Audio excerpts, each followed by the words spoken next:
Hey guys, welcome to my channel. Alrighty, so I know it's been a while since we uploaded a video, but we are back and we are here to talk about all the books that I read in January and February of 2025.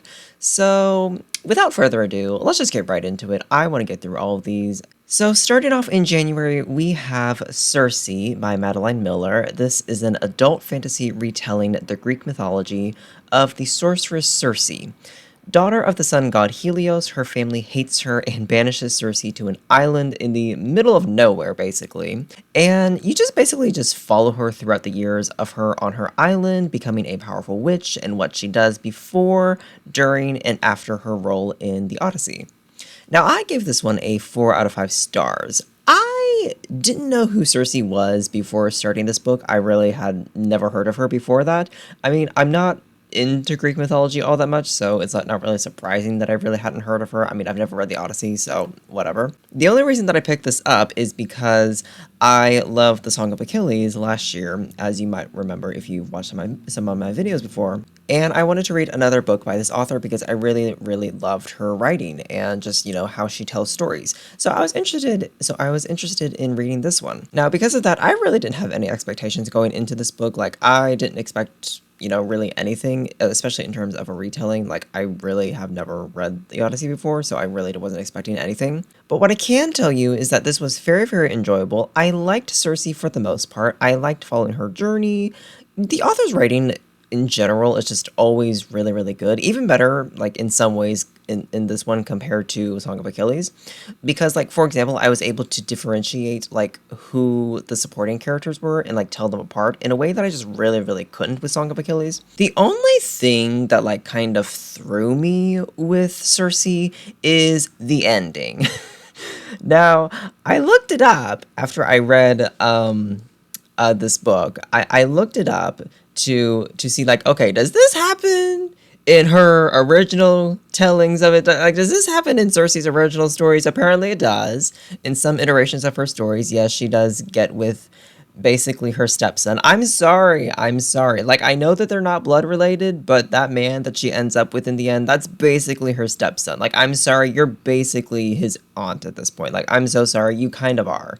In my opinion. So, like, when that whole thing happened in the third act, I was just like, okay, Sweet Home Athens, I guess. Like, I guess we're doing that. Okay. And the, like, very, very ending part of it, I like the last chapter, felt very much telly instead of showy.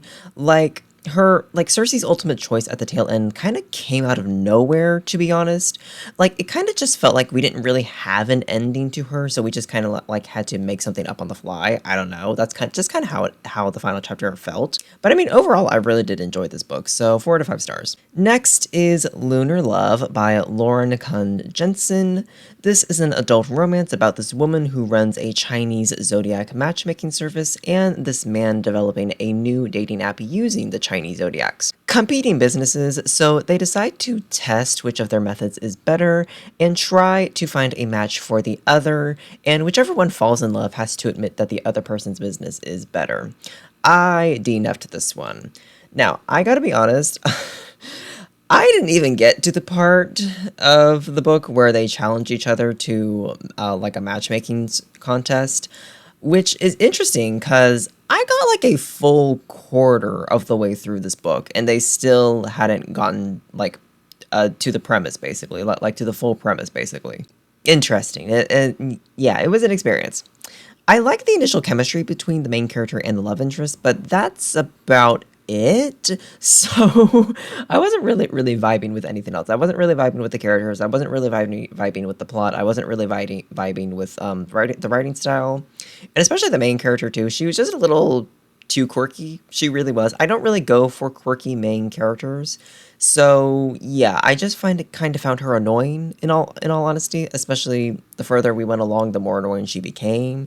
So eventually when I ran out of minutes on Spotify and Spotify was like, you have to wait until your next payment to be able to finish this book. I was just like, you know what? You can keep it, bestie. We're not going to finish this book when my listening hours get renewed. Like, we're good. Next is The Bitter End by Alexa Dunn. This is a YA thriller about 8 teens who get snowed in at a mountain mansion and start getting offed one by one. I gave this one a 5 out of 5 stars. I had so much fun with this one. Girl, this was so much fun. The deeper I got into this book, the more excited I became. Like at the very beginning, I was just like, oh, okay, we're here. We're kind of into it. But then by the end, I was just like consuming the pages left, right, and center. Like I was like, I need to know what happens next. Girl, the characters are a bunch of messy bitches. They are. They absolutely are. And it is so entertaining watching them go back and forth at each other's throats. Like, you're the killer. No, you're the killer. No, you're the killer. No, you're the killer. It was just so entertaining for me. This book honestly reminded me why I really fell in love with thrillers in the first place, because for the past like 2 years, I was just like, do I really like thrillers? Have I just grown out of them? I don't know. But then I read this and I was like, no, wait, I remember why I initially loved this genre. Like, this is so fun. It really, really is. It's so fast paced. The writing is pretty darn good. Like, the plot is interesting. It's just cool. It's just fun. It really, really is. Next is Pride and Prejudice by Jane Austen. This YA contemporary, now historical, novel is a classic. It follows Elizabeth Bennet as she enters adulthood and begins to expand her view of the world/people around her. That might be a little bit different than what you typically hear this book described as, but that's honestly how I felt that it should be described. I enjoyed this one just about as much as I enjoyed Sense and Sensibility. I liked the characters, the plot was interesting, the environment is pretty darn cozy in all honesty, and I think it is like slightly better written than Sense and Sensibility. Like, girl, the mess of it all, especially towards the end, it was so juicy. It really, really was. I will say, I didn't really find the romance between Elizabeth and Darcy to be like as head over heels hype worthy as like a lot of people do. I'm sorry, sue me. I'm sorry. Like I don't know, crucify me. Like, I'm sorry.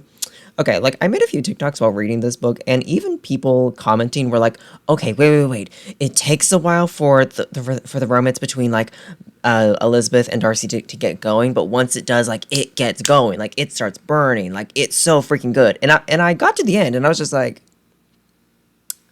well, they were fine. But they weren't worth all that. I'm sorry, they weren't. Like, I'm sorry. I was actually more interested in the sisters' drama. I was more interested in the sisters' love story, the older sister's love story, with her and her man, the neighbor guy. I like those two. Those two were genuinely cute. They really, really were. I was rooting for the sister and her man all the way through. But like Elizabeth and Darcy, I was just like, what the hell? Sure. Like, what the hell? Sure. Why not? Next is The Charm Offensive by Alison Cotran. Now, buckle in, y'all, because this one's going to be a long one, because I do have a little bit of a rant on this one. This is an adult romance about this dude who goes on The Bachelor, and instead of falling for any of the women on the show, he falls for one of the producers instead, one of the male producers. That description makes the producer seem less important, even though it is dual POV, so they are both main characters, but I don't know how to describe the basic setup any better than that. And yes, I literally do have that written in my notes. Anyway, I gave this like a 2.5 out of 5 stars. I don't exactly know what my rating is on this yet. I read this like in the middle of January. It's now March, and I still don't know exactly my rating on this one because I initially logged it as a 3 on Goodreads, but then I sat with it and I was like, no, that third act was really, really bad. But then I was like, what you know, for like the first like half of it, like the first like 50%, I was having a really good time. But you know, let's get into why this book is a mess for me. Okay, because the book kept trying to force something to be like a source of heavy conflict, even though it wasn't, and the conflict that the book was trying so hard to force down my throat just made no fucking sense whatsoever. It really, really didn't. Like, okay, granted, upon reflection, a lot of things in this book didn't make sense. But, you know, I was suspending my disbelief. I was suspending my disbelief and rolling with it for the most part. So let's talk about that source of conflict during the, like, 70 to 80% mark that, like, just Did not make any sense whatsoever. So the book really wants to do the classic third act breakup, and the way it goes about it just made like no clue, no sense whatsoever. Cause like, girl, we're on The Bachelor. We're on reality TV. Everybody knows it's fake. Well, most people know it's fake. Some people do buy into the fantasy, but most people know that the show is fake. Okay, right? Except for the producer guy, the producer character who literally has worked on the show for 6 years, and yet he's still buying into the fantasy that, oh my god, we find people true love. Like, shut up. What are you talking about? That makes no fucking sense. Anyway, so I'm gonna be reading off my script from here. So if you see my eyes looking down, that's why. The book has Dev, the producer, start making a big deal about whether Charlie, aka The Bachelor, is going to pick him at the end of the season or whether he'll stick to the script and get fake engaged to one of the female contestants. And I'm just like, who cares? Like, who cares? So many things about this forced conflict just do not work. A, it's fake. It's reality TV, like we just said. B, no one is going to remember these people the second the next season starts. So the whole they'll be in the public eye forever thing just makes no fucking sense whatsoever. C, even though the book acknowledges the fake engagement is only required to last 6 months after the show airs to just ride out the hype of the current season, the book also acts like someone is going to be holding a gun to Charlie's head to stay with the woman who wins the season forever and create a life with her, which... Can we be a little bit serious right now? Like, can we be a little bit serious right now? D, why is Dev so worried about Charlie getting fake engaged or platonically holding hands with the projected winner when it's not going to last forever? Okay, it's not, and Charlie doesn't even like women. That's the whole thing too. Like Charlie literally goes on the show and has his fucking gay awakening, and yet by the end, Dev is still like, oh my god, is he going to actually pick a woman over me for real? Like, for real? Like, are we fucking stupid? Like, I'm so sorry. And he's told you that multiple times.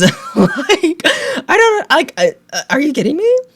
And then E, why is everyone else on the crew who has repeatedly said everything on this show is fake suddenly at the like 70 to 80% mark when we start trying to force this stupid ass conflict? Why is everybody else on the show who has been like, okay, the show's fake, the show's fake, the show's fake? Why are all the rest of them and now being like, oh my god, y'all, you gotta figure this out. Like, oh my god, what if he does pick a woman over you? Like, oh my god, like that's so bad. Oh my god. Like, why are we validating this nonsensical stuff? Like, why are we just validating this nonsensical insecurity and forced conflict? Oh my god.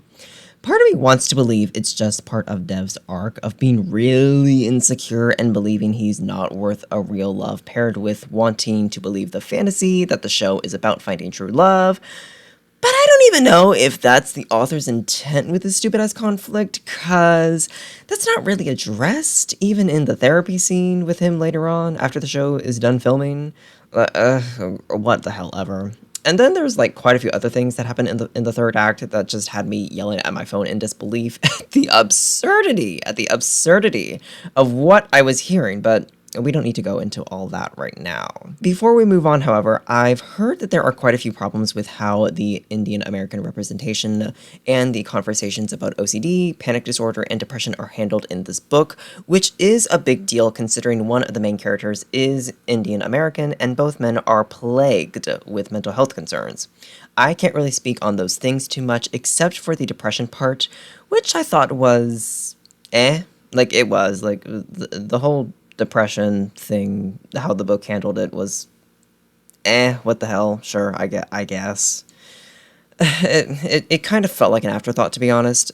Anyway, I will say though that even though the book tells us that Charlie has OCD, it felt more like he had autism instead. And I say that because I was clocking that very, very early on, and then a few people in the Goodreads reviews were having my same thoughts, like, okay, you're telling us that he has OCD, but it doesn't really feel like he has OCD. It feels more like he has autism with the way you've structured his personality. And I was like, okay, I'm not crazy. Other people are seeing this too. Like, okay.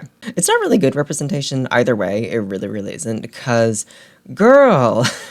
Just because he struggles with social cues doesn't mean he's absolutely clueless about everything. Like, I'm so sorry. This man is absolutely clueless about everything. Like, he takes himbo to a whole nother level. And it's just like, girl, whether he has OCD, whether he has autism, that doesn't make him uh, dumber than a brick, basically. I'm sorry. On the bright side in all this, I have heard that the asexuality rep was done very well, which I can't speak to, in all honesty. Like, I cannot speak to the asexuality rep, but I've heard that it was done very, very well. So, I did find Charlie's whole awakening arc to be very, very enjoyable, just in general. Felt like that was important to mention because I kept hearing valid criticism about all those issues, about, like, the Indian American representation and the, like, mental health representation and all that kind of stuff in the reviews of Goodreads, so I just wanted to make note of it. Anyway, let's move on. Now, the next book that I did read is The Scorched Trials by James Dashner, which is the second book in the Maze Runner series. But I also read The Death Cure later on in February.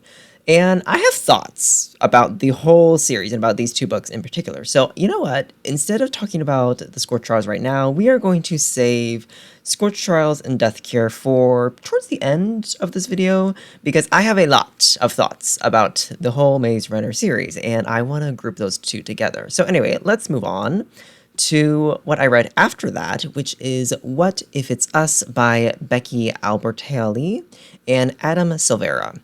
This is a YA romance? Question mark after reading the description of the sequel? About these two boys who keep running into each other by chance and decide to give things a chance because, it feels like the universe is trying to play matchmaker. Now, I know a moment ago that I said I read this, but I lied. I DNF'd it. I did. I DNF'd it. I picked this up because I had it saved for a really, really long time on my Libby app, through my library on my Libby app. And at the time, I was just like, it's available. Nothing really else is available in my saved list, so why the hell not? Let's just give it a chance. Yeah, I quickly DNF'd it after like an hour or two, because it kind of goes back to what I said about Lunar Love, where it's just like the main character was very, very, very, very, very, very quirky, and like I don't really go for quirky main characters. I find them kind of annoying. So I was just like, you know what? I don't need to read this. I don't need to read this. I'm sure for the people that love quirky main characters, they can love this, but for people that don't like quirky main characters, a la myself, no thank you. No thank you. Next is The Paris Apartment by Lucy Foley. This adult thriller is about this woman moving into her brother's Paris apartment only to find on her move-in day that he is missing. So she starts investigating his disappearance, and all the neighbors seem sketchy as hell.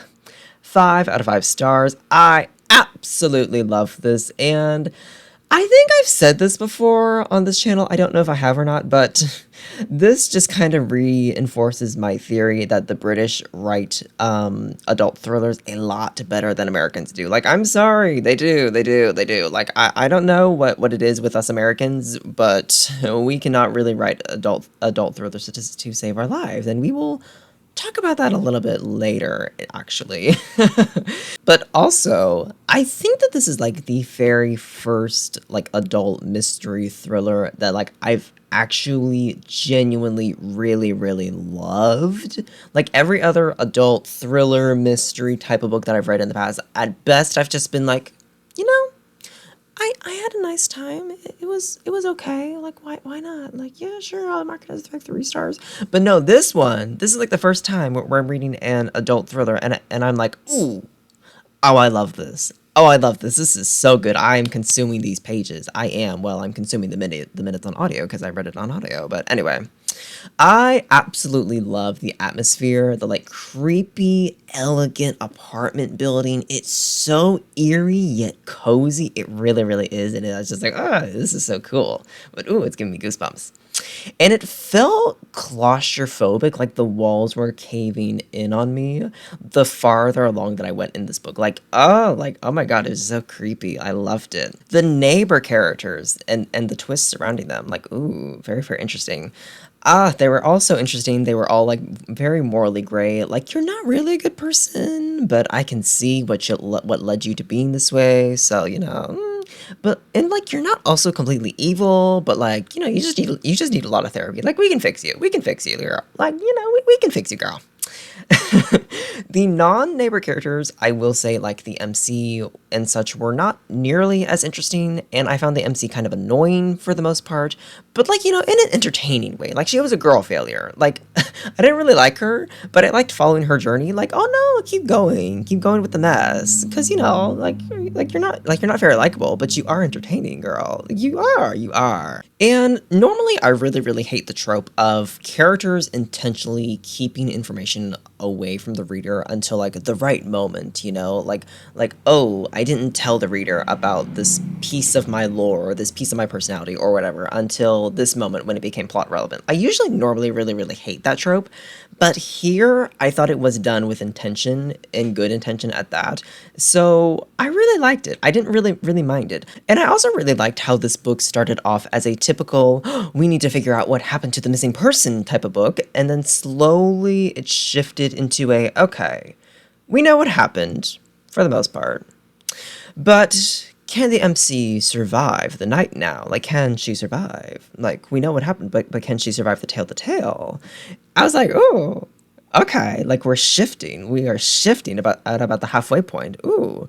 But then the twist happened. The really big twist happened at the end. And it took all the pieces that we got and we were putting them into one picture. And then the twist, like, completely rearranged the picture. And shattered up the pieces, like, rearranged them. It's like, okay, okay. I'm here for it. I really, really am. I'm here for it. Now, admittedly, I do understand why some people don't really like this book. Like, I know, I can see why it doesn't work for everyone. Mainly because of the twist and the withholding information trope. And, that is completely fair. That is really completely fair, and I totally get it. But for me personally, everything in this book like really, really worked well for me, and I really want to and did read another of Lucy Foley's books.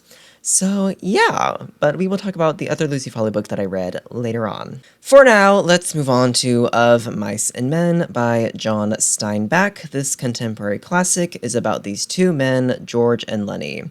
Lenny has severe developmental problems, and George is his reluctant caretaker. I don't exactly know their relationship because I didn't really get that far, which, spoiler alert, I DNF'd this. Like, I don't know. I thought they were brothers, but apparently they're not. I don't know.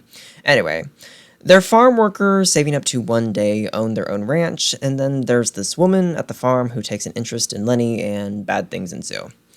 It's really, really not that long. I think the audiobook is like 3 hours? Yeah, like 3 hours. I couldn't even make it. I'm gonna be so honest, y'all. I couldn't even make it 3 hours with this book. I got an hour in and I was just like, I'm done. I don't have to read a book report. I don't have to write a book report on this. Like, I'm done. I don't need to read this. Now, listen, I never had to read this for school, which is why I was interested in picking this up. I want to read more classics in the new year. I am making an effort to read more classics in this year.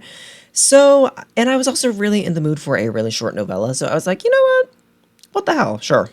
So I picked it up, and I had heard going into this that it was very ableist, so I wasn't surprised when the ableism kicked in. I was kind of surprised when it kicked in on page 1, in all honesty. I was like, whoa, okay, we're not even going to ease into it. Like, we're just right there, coming out swinging. Like, okay. I'm also really not surprised that a book written by a white man in the 1930s is also extremely, extremely racist. Like, I'm talking hard R N-word drops constantly. And also very, very sexist also. Like, I'm not surprised that this book is very, very racist, ableist, and sexist.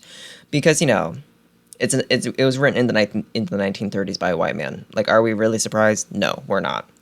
So, I wasn't really surprised when the problematic stuff happened, but it just kicked off on page 1, and it just keeps going on and on and on and on and on and on and on and on.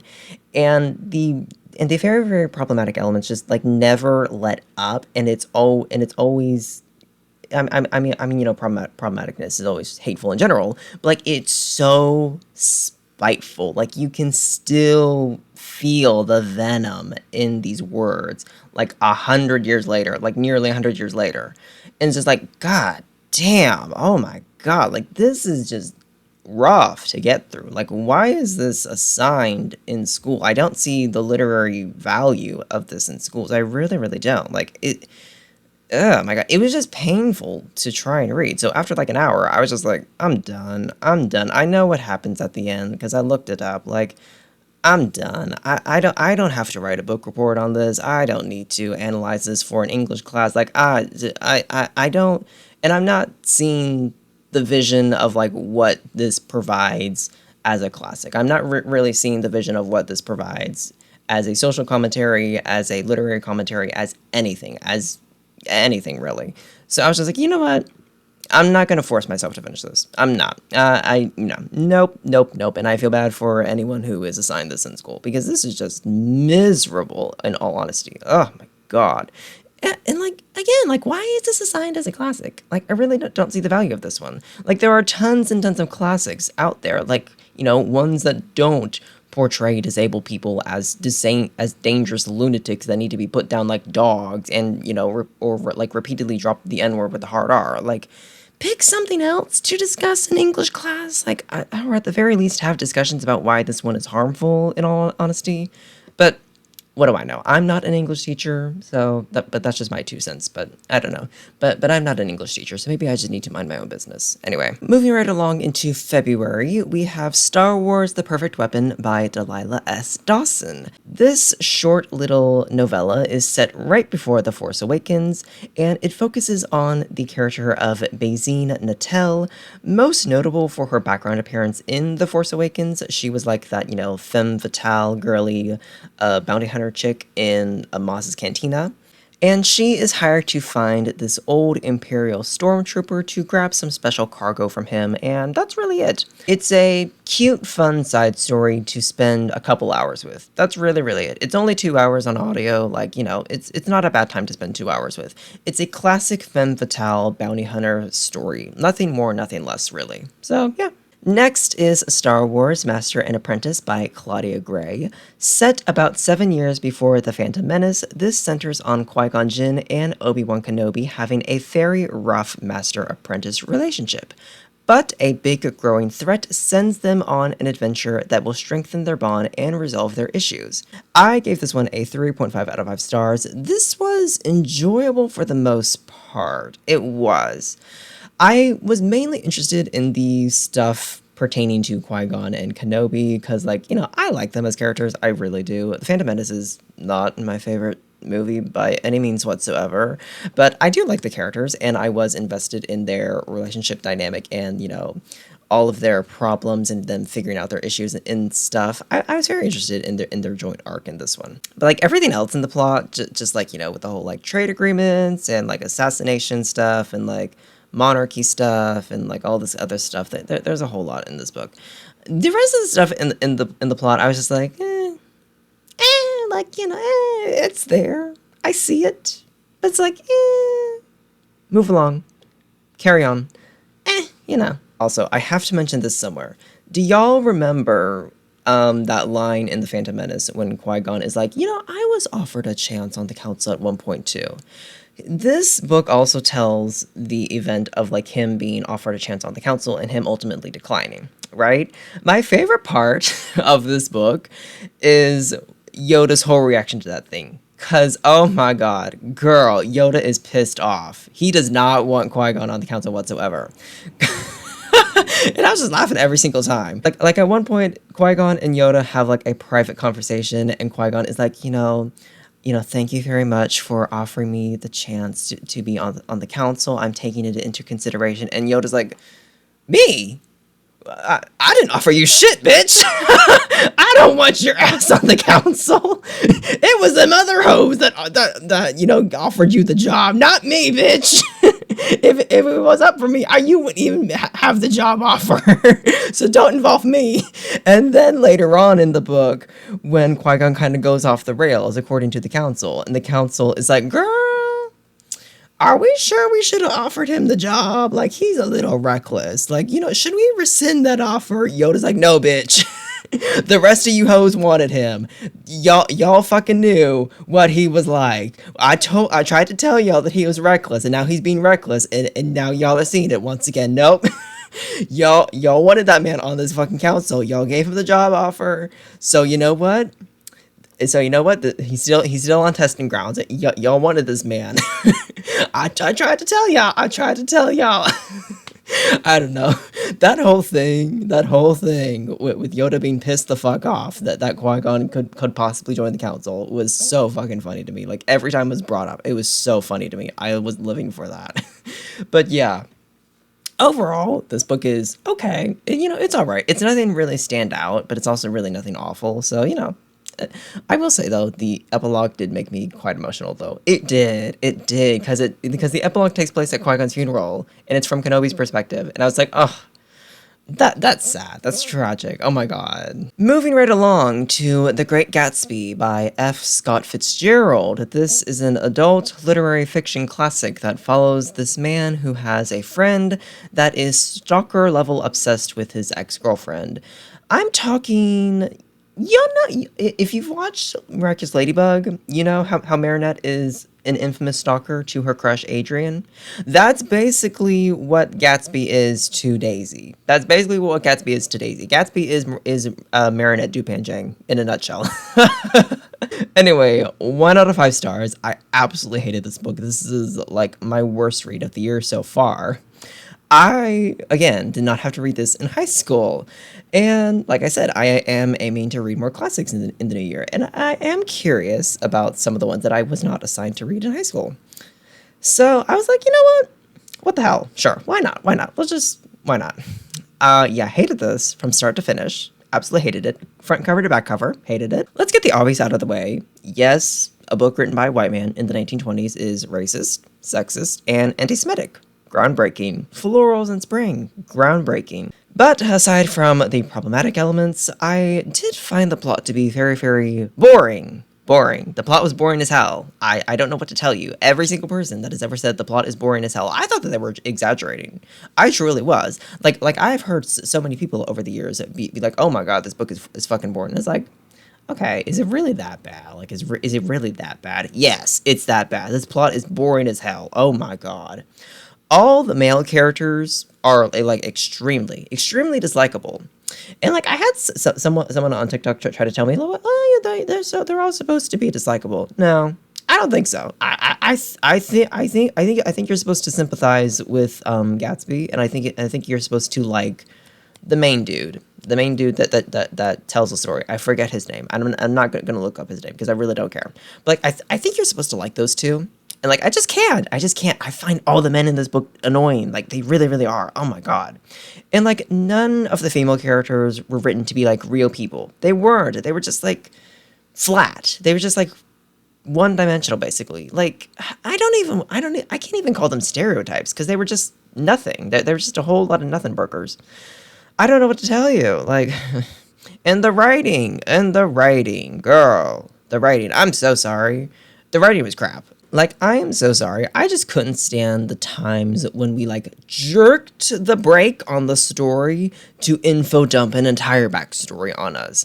Like when we finally paired Gatsby and Daisy together and got them in the same room, we, like, jerked the chain on the entire plot of what was going on in the present day to, like, dump their entire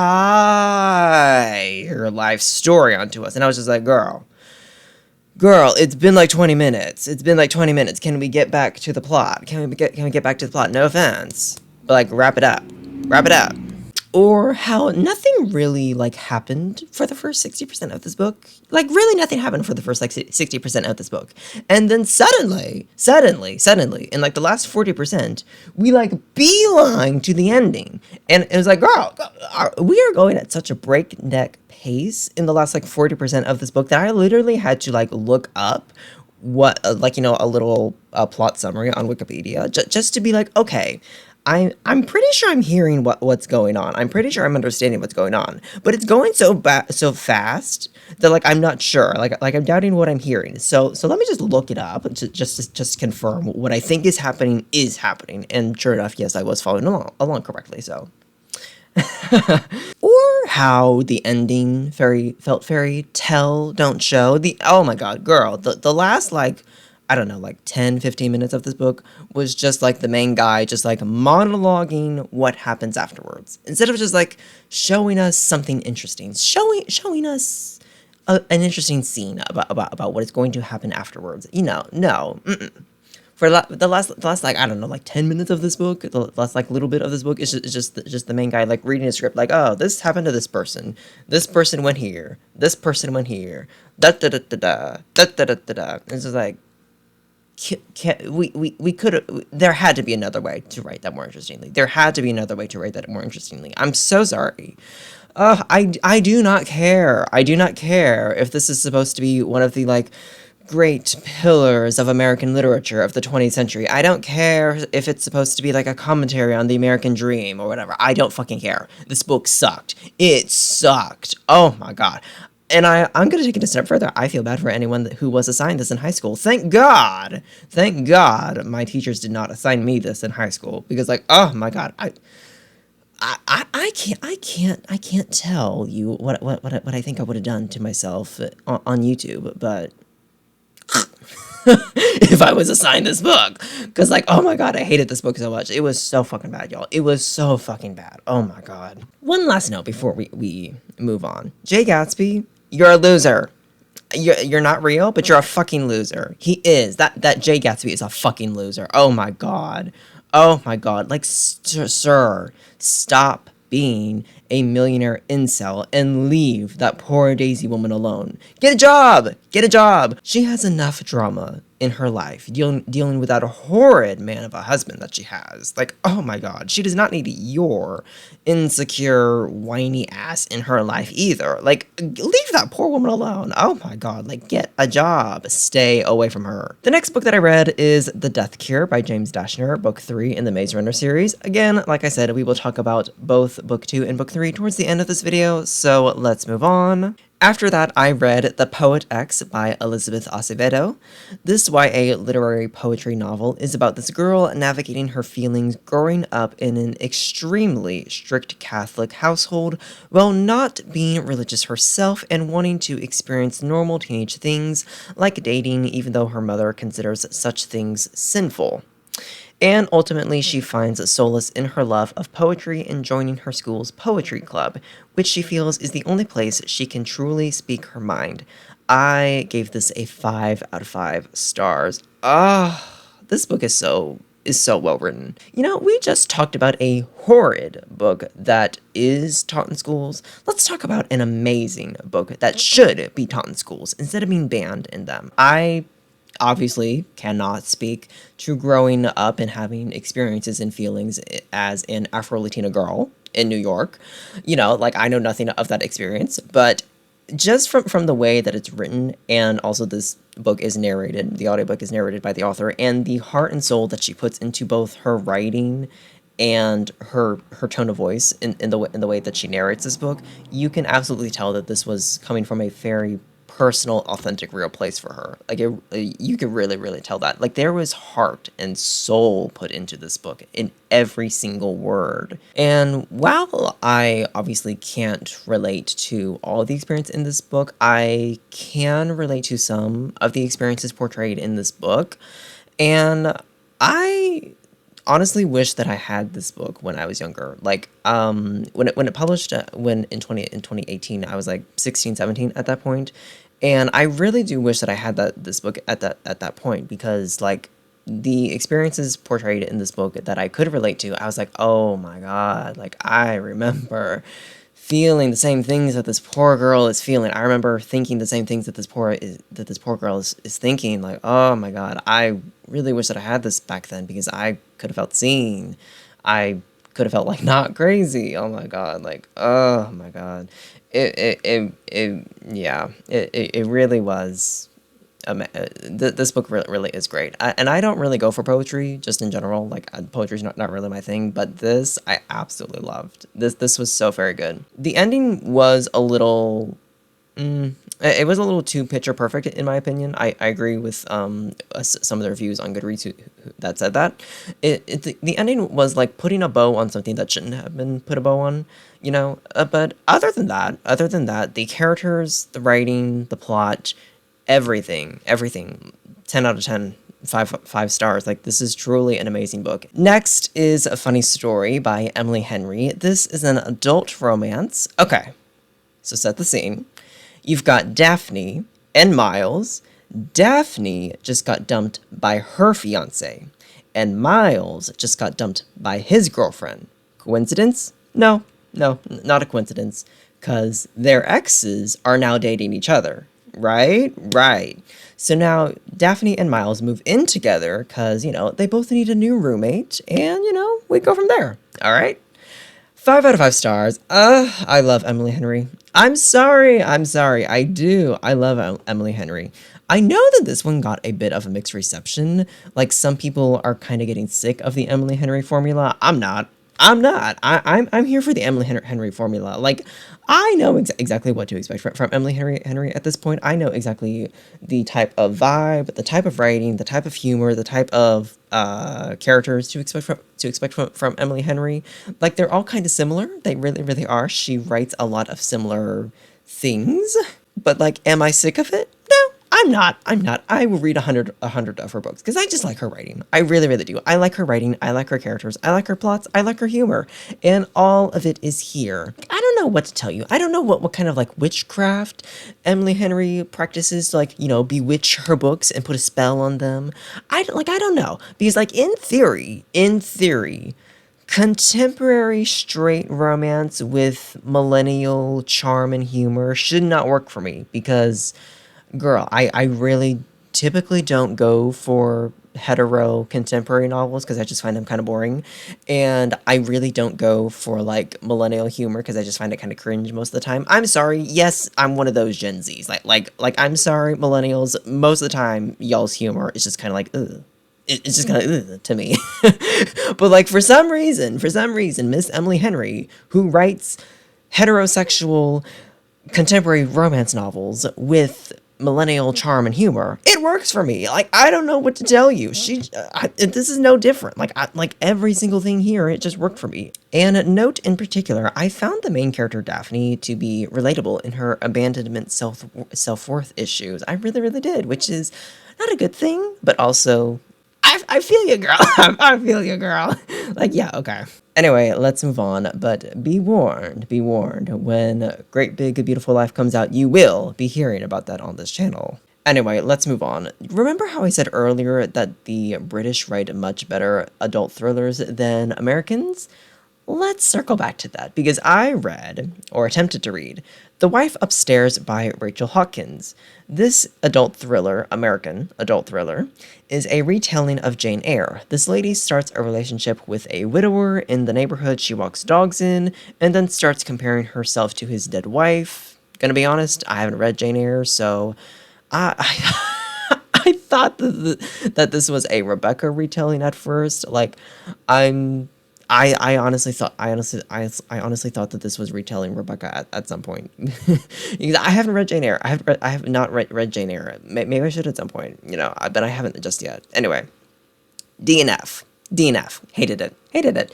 The main character got under my skin so very quickly. I'm so sorry. I cannot remember the woman's name to save my life, and I'm not going to look it up because I do not care. But the main character, oh my god. She's just so full of annoying loser pick me energy. And I was just like, stop. You are such a loser. Oh my god. How is it that you are a poor girl from, like, the slums with, like, no money or anything? Like, girl, I relate to you on that point. Like I'm a broke bitch too. How is it that, coming from that, you are making me feel bad for the wealthy, elite, rich people? Like, girl, that's a problem. It's a problem because I should not be sympathizing with the like, snobbery gated community bitches. I really should not. Those men and women, I should not be siding with them and feeling bad for them. But you, of all people, with your horrid ass attitude and loser pick me energy, Oh my god, like it was just like, girl, shut up. Shut up. I hate this main character. Oh my god. The moment she said that she steals things from the rich people in the gated neighborhood that she walks dogs in. The moment that she said she steals things from those people, not because she needs money, logically you would think, oh, she's stealing things like jewelry or shit to like pawn them off because she's so broke she needs money. Whatever. Like, okay, sure, why not? But like what she said that like, oh no, I don't steal things from the wealthy rich people because I need money. No, no, I don't pawn it off for money. No, I just like to collect things like I'm Ariel from The Little Mermaid. Okay, she didn't say the last part about Ariel from The Little Mermaid. I added that part in, but yeah, she said that she just steals things from people because she likes to collect things. Uh, Girl, what? Insanity, insanity, insanity, insanity. I'm so sorry. Oh my god, loser, whatever major loser. Oh my god, like, oh, stop. If I want an adult thriller, I'm gonna go overseas. I'm gonna go across the pond to the British. Speaking of which, The Guest List by Lucy Foley. Let's talk about an adult thriller that I did like. This adult thriller centers on this wedding on this remote island and someone gets murdered. You're following various different people like the planner, the bride, someone's plus one, etc. from the day before in the lead up to the murder on the wedding night. And you're trying to figure out who got offed, who did it, and why and where and with what weapon. It's basically a big game of Clue in all honesty, and I was living for it. I gave this one a 4 out of 5 stars. Okay, if Lucy Foley's brand is just making me sympathize with the killer and be like, you know what? The victim kind of deserved it. They did. The victim kind of deserved it. If that's Lucy Foley's brand, because she does that in both Paris Apartment and Guest List, if that's her brand, I'm here for it. I'm here for it. I'm here for that because that's interesting to me. I love that because in both books, I'm just like, you know what? The further we get into this, I kind of don't feel bad for the person who gets killed. I kind of think that they deserve it, honestly. The world's a little bit better without them in it. I'm so sorry. I'm sorry. Truly. Yeah. That Also, this book is very, very atmospheric in that you're not following a direct thread of like, here's what happened, here's the mystery, let's solve it now. But rather, it's much more like, okay, here's the cast. You know something bad is gonna happen. So, let's just go on a little journey. Let's just go on a little journey, seeing, who has motive to kill, where everyone is at the time of death. Let's just figure this out along the way. This book is very, very atmospheric, and I really loved it. I also have to say that this is a rare instance in a thriller book where I was less interested in figuring out the murder and who did it and all that kind of stuff than I was in just the general dramas of the people. Like all the different dramas of the guest, like the drama that the bride is having with her husband to be, or the plus one's drama with her husband and all this kind of stuff, or the like drama with the bride's little sister and all this kind of stuff. Like all the like family drama, like interpersonal dramas and stuff. I was here for all that, in all honesty. Like slightly more than the like whodunit murder stuff, because it was just so interesting. Like all these people are messy as hell, and I was living for it. Anyway, let's move on to Lady Susan by Jane Austen. This epistolary novel is about the drama surrounding local widow Lady Susan.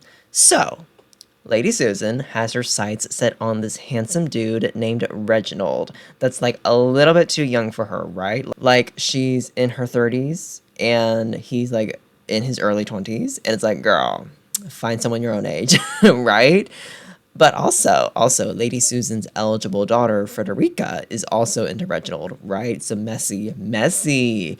So instead of being rational and finding a man her own age, Lady Susan decides to go on a conquest, doing whatever she can to boot her daughter out of the picture and get Frederica married off to some other dude that she hates. so that Susan can have Reginald all to herself, right? Messy, messy. Meanwhile, the rest of the family, like the in-laws and everybody else in the family, knows what's good, knows what's happening, and are constantly writing back and forth to each other in letters, trying to figure out how to get Miss Cougar over here, Miss Cougar Susan over here, to back down and stop terrorizing her daughter and deceiving this much younger guy. Okay. Okay, drama, ma. Oh, I love it. I love it. 4 out of 5 stars. 4 out of 5 stars. Girl, the tea, the drama, the mess of it all. Like I said before, Jane Austen must have been a hoot and a holler to gossip with. Like, I just know Jane Austen had all the good tea on everybody in her neighborhood, in everybody in her town, in her county even. Like, she lived for the drama. She really, really did. She did, and that is why she is mother. Like, that is why she is an icon and a legend and the moment forever and always. This was definitely a challenge keeping up with like who's writing to who, because it's always changing every single chapter with like who's writing to who and all that kind of stuff. But like, I was able to keep up. So like, girl, work that comprehension skill, work that comprehension muscle. Yes, y'all. Low key. While I was reading this and when I finished it, I was like, you know what? I'm kind of excited to one day pass on. Just one day pass on and go into heaven just to read all the books that Miss Jane Austen has been writing in the afterlife. Because, like, I know she's been cooking up some stuff in, like, the what? 200 years that she's been dead. Like, what? Like, I am so excited to one day just like pass on and just be able to read what the hell she has been cooking up in heaven for like the past 2 centuries and all that. Cause like, I know it's good. I know her new books in heaven are so good. Like, I'm so excited. Unhinged statement, unhinged comment, but here we are. Anyway, the last book that I read in February is A Fate Inked in Blood by Danielle L. Jensen. This new adult romantasy is about this woman who is prophesied to wield the divine magic in her blood to unite the clans of her country to win a war. Part of the prophecy also states that whoever controls her will be rewarded with the power of a king, so this clan leader forces her to marry him. But this is a romantasy, so we need the romance element in a romantasy, which is where the clan leader's sexy warrior son, also with magic of his own, comes into play, and the palpable attraction between him and the main character. I gave this a 3 out of 5 stars. I did. I gave this a 3 out of 5 stars. This was a journey, if I'm being honest. This was a journey. I laughed. I had fun. I was intrigued. I complained. I was baffled. I got mad. Like, I was all over the emotional spectrum with this one. I really, really was. The plot was okay. It was. It was an okay time. The romance was okay. It was decent enough. I was able to get into it. The spice was okay. Like, the writing's not the best. I will say that. The writing is really not the best. I was like, especially in the last few chapters, I was like, girl, did an editor read this? But who am I to judge? Who am I to judge? Who am I to judge the USA Today Times bestselling author? Like, clearly she knows how to write a book that people love. So who am I to judge? Anyway, I will say, the character work I found very, very shallow, especially the side characters. Like, all of the side characters, the side characters that you could really only get invested in like 2 side characters, 2 maybe 3 side characters, because most of the side characters in this book like only pop up in like 1 or 2 chapters. Truly, and that just like baffled me. Like, especially for how big of a deal like Freya's family is made into, like, because like Freya harps on about her family quite a lot, and it's like, girl, we've only seen them in like 1 or 2 chapters. Like, who the fuck cares about them? I'm sorry, like the character work was just very, very shallow. And also, I will say the twist, the twist was the easiest twist to ever guess ever. Like the moment that Freya was like listening in on someone's conversation, I was like, I already know who is talking to who about what. I already know what this is all about. Like, I already know. And sure enough, I was correct enough. I was still intrigued enough to be like, you know what? I kind of want the sequel. I do. I kind of want the sequel. So, like, I'm going to get the sequel when it comes out. I am. Anyway, let's talk about The Scorched Trials by James Dashner now. This YA dystopia is the second book in the Maze Runner series. The series follows this guy named Thomas as him and his friends wake up with no memories of their lives and are forced to undergo various trials and tribulations set up by this governmental health research organization named Wicked, under the guise that everything they're doing is going to help save the human race from succumbing to this deadly disease known as the flare.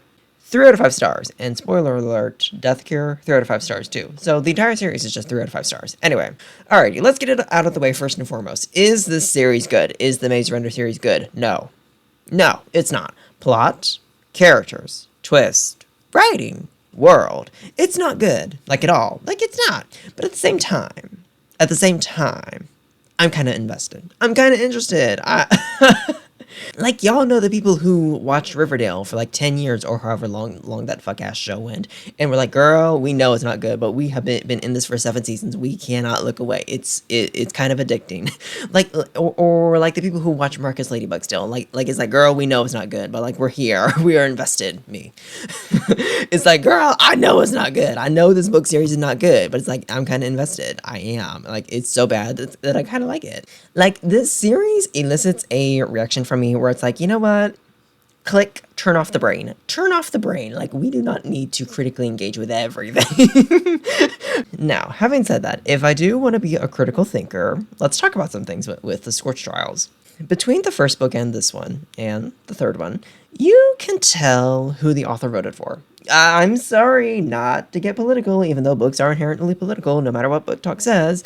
Not to get political, but like you can tell who the author voted for. I'm so sorry. Like, I'm sorry, but you can. Because the way that this man has the boys talk to each other at times about being sissies has an undertone of anti-LGBTQ plus energy to it. I like in a way to where like I just know the editor had to at least tell the author at least one time the editor had to be like, okay, I see you put in a certain word, a certain F word. We can't say that. You have to take that out. We cannot say that particular F word. I don't have any proof of that. That is just my opinion. That is my conspiracy theory. I feel like the editor had to tell this man at some point that you cannot say the bad word for gay. I'm sorry. You have to replace it with sissies. I'm sorry.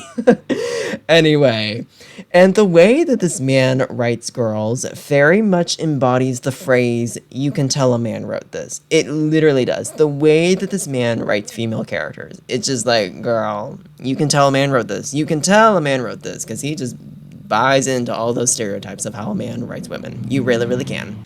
But Scorched Trials also introduces some racism, because there is a Latino character, Jorge, introduced, whose way of speaking is very much that stereotypical, have the Hispanic character speak English, but punctuate their sentences with generic Spanish words that most white people will understand the meaning of, to, remind the white audience that, oh, hey, this is a Hispanic character.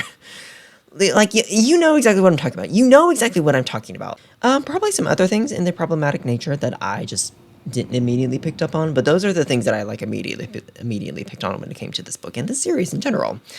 Anyway, story quality wise, in this book, Scorched Trials, Thomas is still a dumber than Rock's Mary Sue. And a simp at that too, because like, girl, why are you going into the forest with Teresa when you think she's gonna kill you? Or something like, why are you willingly walking into the forest with her alone when you think she's out for blood? Like, are you dumb? Like, oh my god, simp energy. Oh my god, like what the fuck is wrong with you? Oh my god, dumber than rocks, Mary Sue. I still want to know what the author thinks healthy friendships look like, because girl, the boys cannot have one conversation in this book at all without calling each other stupid or getting mad about something or just like yelling at each other or storming off. It's just like, and I'm supposed to believe that these people are friends. I'm supposed to believe that these like are our best friends. Let's be serious. Like, Mr. Dashner, Sir James, what kind of friendships did you have in high school? Because, like, girl. Anyway, and girl, the flip-flopping in this book with Teresa's character, it was just like, can you pick a side? Like, it's like very clear that you want her to be both the girl next door, the like sweet innocent girl next door, and also the like badass femme fatale. And it's like, girl, have one or the other. Stop flip-flopping with her between chapters. Like, stop it. I'm annoyed. Like, oh my god. Like every appearance that she came in with, she had like a whole new personality. And it's just like, oh girl, I'm confused. Like, girl, stop. Anyway, also, this man cannot write romance to save his life. And yes, it is because of the patriarchal way of him writing female characters.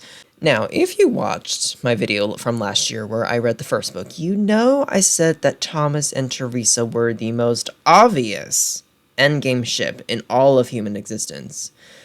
So, apparently somebody must have told him that, because in this book we get Brenda. We get Brenda in this book. Upon reading the second book, when I just read the second book, I was like, okay, Brenda's only job in this series is going to be just to create some chaos and drama between, form a pseudo love triangle and have her and Teresa go at it like cats fighting over a boy. Like, I'm his, he's mine. No, the boy is mine.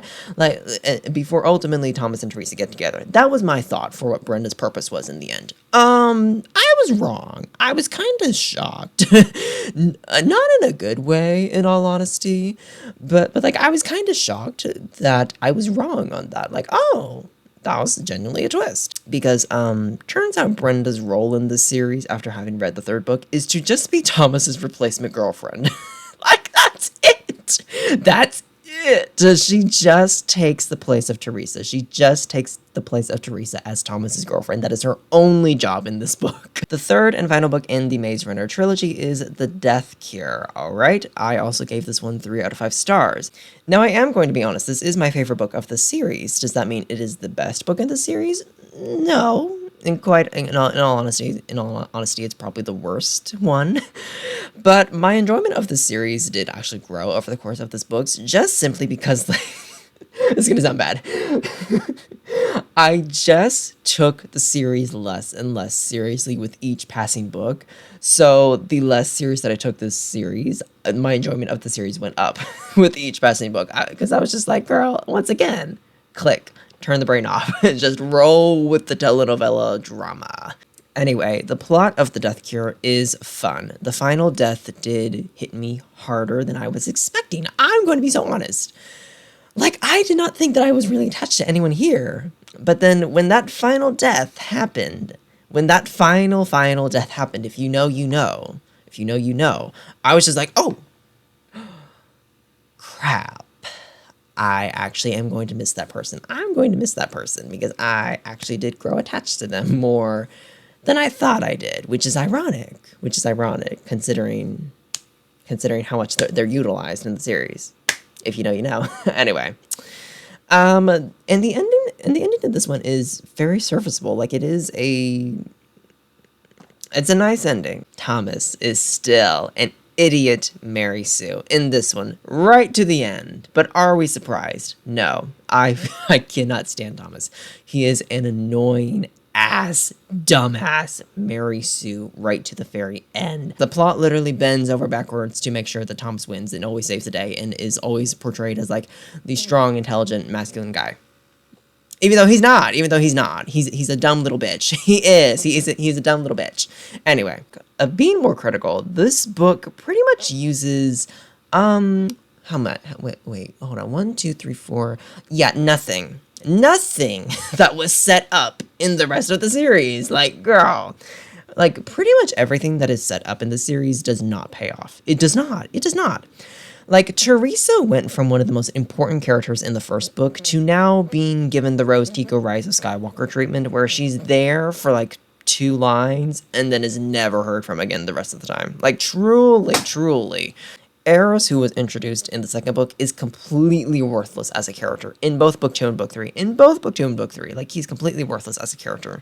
I find it so funny that we are three books in, And most of the Glitter boys and Glitter girls, but most of the Glitter boys are still so irrelevant that they literally do not have names. They literally do not get names. We do not know the names of most of the boys who we have been following since book one because most of them are so fucking irrelevant. It's like, what? Oh my god, what are we doing? Group B, aka the Glitter Girls, introduced in book two. Yeah, they are completely worthless also, which is so interesting because the second book made it like such a big deal that, oh my god, Wicked had this like group of girls that they were also experimenting on the same way that they were the boys, and and now we're pitting the boys and the girls against each other, and like the second book made such a big deal out of the Glitter Girls, and it's like they're completely worthless as characters. They do nothing. I'm so sorry, they don't. There is no point to them. Truly. The biggest letdown of this series that genuinely had me baffled. Like I know I said, turn the brain off and just roll with it, but this choice genuinely had me baffled is not having Thomas's whole memory thing pay off whatsoever. It does not. Because girl, this series from even before you open the first page of the first book, just like looking at the description, the whole thing of this series starts off with making it a huge ass point to say like Thomas does not have his memories. The whole thing about Thomas and his memories is hugely important throughout this entire series, and it does not pay off in the end. And what do I mean by that? I mean, like I said, literally the book starts off with him waking up and not remembering his life at all before the maze at all. And in book one, he literally risks his life just to get small flashbacks of his old life. Like, he literally almost fucking kills himself fighting off like some kind of poisonous ass creature just for the chance to get some of his memories back. In books 2 and 3, he is constantly having dreams where he is getting small pieces of his memory back, like about his mom, about Teresa and Eris, and this other chick that they were friends with who is a nothing character, like being raised by Wicked in his childhood, etc., etc., etc., etc. Like he's always having these dreams about his memories and whatnot. And then pretty much everyone from the Maze trials, both from the boys and the girls, except for the core group of boys that we follow, of course, because we can't have anyone remember anything useful, apparently. Anyway, most everyone from the Maze trials gets their memories back, and it's treated as like such a huge thing at the first part of this book. Like at the beginning of this book, most everyone gets their memories back, and it's treated as a huge thing. Like, oh, we've done the trials, and now we're moving into the end game. We need our memories back. Like that's literally how this book is set. How this particular book is set up. And then obviously Thomas refuses the treatment to get his memories back for whatever reason, because he just wants to be a whiny little bitch. I'm sorry, he does. And so do his friends. I'm sorry, they do. But anyway, so Thomas does not get his memories back at all. And I'm thinking like, oh, okay, so he's refusing the treatment to get his memories back right at the beginning of the book. It's going to come up at some point in this book, because we have made it such a huge deal throughout this entire series about his memories and whatnot, and him remembering stuff and all this kind of shit. It's going to come up at some point in this book that he's going to be forced to get his memories back of his previous life before this whole series started. He's going to be forced to get his memories back so that he can save the day, so that he can do whatever at the end of this book. He's going to have to suck it up and get his memories back and face his past life and past trauma and all this sort of stuff. He's going to have to face it. He's going to be forced to face it or to solve the end game, essentially. No. No. No. No.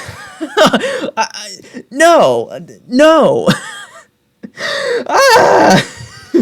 He literally, and so do his friends, they literally go through the ending of this book and make it out completely fine, with little to no problems whatsoever. They literally make it fine, and win, and save the day, and get their happily ever after, without their memories of their past life. Even though, for the entirety of this series, we have made it such a big deal about getting our fuck-ass memories back. I'm so confused. I am so confused. I finished the book, and I had to sit there for like 5 minutes. I was like, what? What? We didn't get our memories back. We made it such a big deal. Like, girl, like the series is like 30 hours long. Just about, like, I don't know, like about 30 hours long on audio. You could cut out, like, I don't know, like 5 hours of this audiobook with just the memory shit whatsoever. With just Thomas having memories, having flashbacks, mulling over his memories, all this sort of shit. Because, like, girl, it doesn't pay off in the end. I was sitting there like, so what was the point? What was the point? And it was the most baffling thing that I've ever read in a book. It is the most baffling thing that I've ever read in a series, to have something so heavily set up and be so fucking vital and important to both the character and his arc and just the plot in general about this whole memory thing and needing our memories back at some point, and then for it to not to pay off. I was like, that is the most genuinely confusing decision that I've ever seen an author make of all time. Of all the books that I've ever read in my entire life, that is the most baffling and confusing and bewildering choice that I've ever seen an author make. I was just like, what? What do you mean? What do you mean we made such a big, huge deal about this whole memory thing and Thomas getting his memories back and whatnot, and he doesn't even get his memories back? And it's fine. He doesn't need them. He will not need them ever again in the future. Like, it does not matter. Ever. And it did not matter in this plot whatsoever. What? Oh my god. I can't. I can't. Oh my god.